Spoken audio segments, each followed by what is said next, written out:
So today I will be starting by presenting to you guys on how to make prepare your own peach cobbler.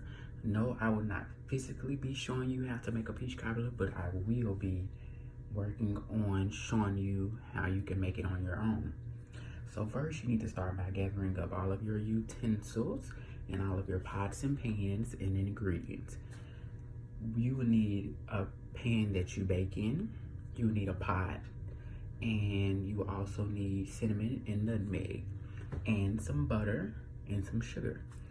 So once you gather up all of those ingredients and things that you need to make your peach cobbler, you will then start by opening up a can of biscuits.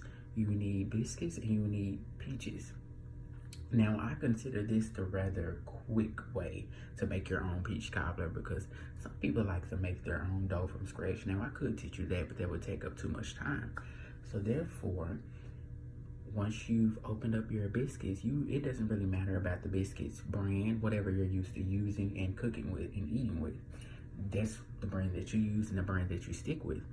So once you've opened up your biscuits and also turned on your oven, turn your oven on 350. That's the temperature that I normally cook with. Now, some people oven don't have convectional, but if you do, you can turn it on convectional 350. And if not, you just turn it on regularly 350. Now, I like convectional because convectional cooks your food thoroughly and the heat circulates throughout the food, so it cooks, normally a little bit faster than what it would cook if it was on just regular 350. But if you have convectional or if you don't, it doesn't matter. 350 will all cook it at the same temperature and it will still come out done. But once you turn your oven on 350, you would then come back, so your oven can be heated. You then come back and start by rolling out your biscuits, your dough, your biscuits. You roll it out, and once you rolled it out to where it's flat, you would take a couple pieces and split it up into where you would do rectangle pieces and you do square pieces. Now you would need square pieces and rectangle pieces because the rectangle pieces will be as the top layer crust and the square pieces will go throughout the peach cobbler.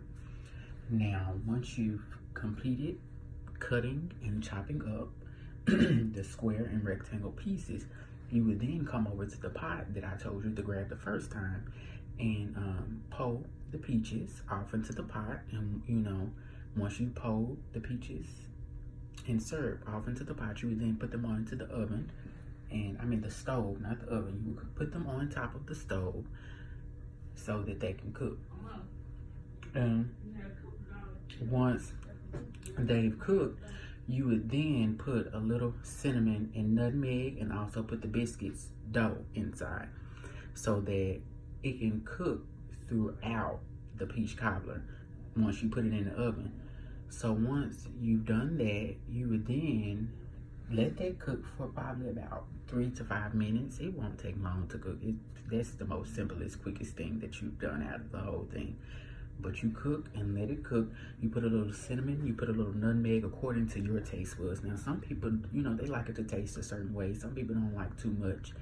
Once you've done that, you put a little sugar off into it, and you put half a stick of butter. And once you've done that, you let that cook for 3 to 5 minutes. Now, it won't take long because all you're really doing is letting the flavor soak in, and you're letting the flavor soak in and cooking the biscuits. Now, once you let that cook and you come back, and you can put a little butter in the pan that you were cooking with, and you would then pour your peaches off, your peaches and your syrup and your dough that you cooked with the first time. You would go back and pour that off into the pan that you were using, and you put a little crust on top of that. Once you put the crust on top of the biscuits, once you put the crust on top of the peaches, you would let those. Once you put the crust in the once you put the crust and the peaches and the syrup in the pan. You know you put there was the rectangle pieces that I was telling you to use, that you would layer out on top of the peaches. Once you've done that, you then would gather it, you can chop up a little pieces of butter and put it on top, so that when it cooks in the oven, it come out golden, like most people want it to look. And once you've done that, you put it in the oven for about 30 to 40 minutes, probably quicker than that, because like I said, if you have confectional will cause it to cook quicker, and if not, it still will cook at a nice decent amount of time, 30 to 40 minutes max top. Once you've done that, you should then, and waited 30 to 40 minutes, you should then come back and you should be ready to prepare and eat your peach cobbler, your golden brown peach cobbler. And that's how you prepare your own peach cobbler. I hope that you will use this ingredients, and I hope that I've helped you on how to prepare your own peach cobbler.